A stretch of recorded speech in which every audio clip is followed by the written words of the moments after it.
کیا آپ کو معلوم ہے کہ قیام پاکستان کے وقت ریاست پاکستان کی سب سے زیادہ مدد کرنے والا ایک بینک کہاں غائب ہو گیا ہے؟ یہ بینک کس صوبے میں تھا؟ ملک بھر میں اس کی برانچز کتنی تھیں؟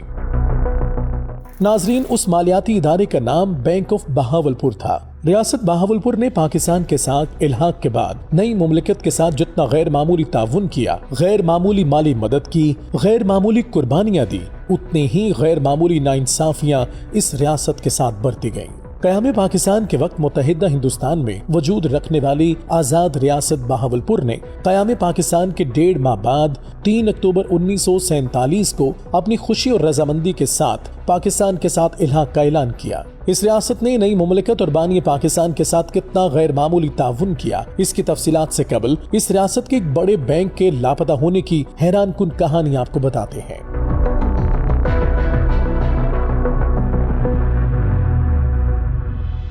ریاست بہاولپور کی ملکیت بینک آف بہاولپور ایک نامور تاریخی بینک تھا جس کی مالی حیثیت بہت مضبوط تھی۔ ایک ایسے وقت میں جب تقسیم کے وقت نئی آزاد ریاست پاکستان کو مالی حصہ دینے میں ناانصافی برتی گئی، بینک آف بہاولپور نے مالی مشکلات میں غیر معمولی کردار ادا کیا۔ جس وقت ملکی خزانہ خالی تھا تو بینک آف بہاولپور نے پاکستان کی کرنسی کی ضمانت دی اور اس نے پاکستان کے سرکاری ملازمین کو تنخواہیں فراہم کی۔ بانی پاکستان نے نواب آف بہاولپور کی ان خدمات کو خوب سراہا۔ نواب آف بہاولپور اور بانی پاکستان قائد اعظم محمد علی جناح کے درمیان معاہدے میں طے پایا تھا کہ خارجہ، دفاع اور کرنسی کے امور وفاق کے پاس ہوں گے، جبکہ باقی معاملات اور اختیارات بہاولپور اور اس کی عوام کے پاس رہیں گے۔ نواب آف بہاولپور پاکستان کی مالی امداد کرتے رہے۔ اس وقت بہاولپور کو ایک الگ صوبے کا سٹیٹس حاصل تھا، لیکن 1970 میں جب 1 یونٹ کا خاتمہ ہوا تو نواب آف بہاولپور کے رضامندی حاصل کیے بغیر بہاولپور صوبے کا سٹیٹس ختم کر کے اسے تخت لاہور کے سپرد کر دیا گیا۔ اتنی بڑی ناانصافی پاکستان کی تاریخ میں منفرد اور افسوسناک واقعہ ہے۔ ایک آزاد صوبے کو دوسرے صوبے میں ضم کر دیا گیا جو بانی پاکستان کے ساتھ کیے گئے معاہدے کی سنگین خلاف ورزی تھی، اور اس کی خود مختاری ختم کر دی گئی۔ اختیارات پر ناجائز قبضہ کی کہانی یہاں ختم نہیں ہوئی، بلکہ اس صوبے کے سب سے بڑے مالیاتی ادارے بینک آف بہاولپور کے تمام اثاثوں پر قبضہ کر کے اس مالیاتی ادارے کے وجود کو ہی ختم کر دیا گیا۔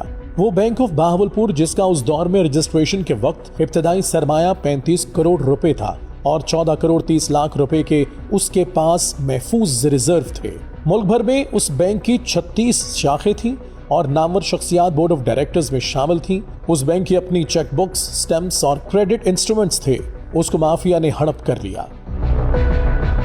یہ بینک اگر قائم رہتا تو اسٹیٹ بینک کے بعد سب سے مضبوط مالی ادارہ ہوتا۔ اب تک ناانصافیوں کا شکار اس ریاست کی اس وطن کے لیے غیر معمولی خدمات میں سے چند ایک پر نظر دوڑائیں تو معلوم ہوگا کہ نواب سر صادق نے اپنی فوج پاکستان آرمی میں ضم کر دی۔ قائد اعظم بطور گورنر جنرل حلف اٹھانے کے لیے نواب صاحب کی ذاتی کار میں بیٹھ کر تقریب میں شریک ہوئے۔ قائد اعظم کو قیام پاکستان سے 3 دن قبل بہاولپور کی 1st انفنٹری بٹالین نے گارڈ آف آنر اور رائل سیلیوٹ پیش کیا۔ خزانہ خالی ہونے پر نواب سر صادق محمد خان عباسی نے سرکاری ملازمین کی تنخواہوں کے لیے 7 کروڑ روپے اور بعد ازاں 2 کروڑ روپے، پھر 22,000 ٹن گندم اور مہاجرین کے لیے 5 لاکھ روپے ڈونیٹ کیے۔ نواب آف بہاولپور کی ملکیت کراچی یعنی ملیر میں واقع شمس محل جو 45 ایکڑ پر واقع تھا، گورنر جنرل قائد اعظم کی نجی رہائش گاہ بنا دیا گیا۔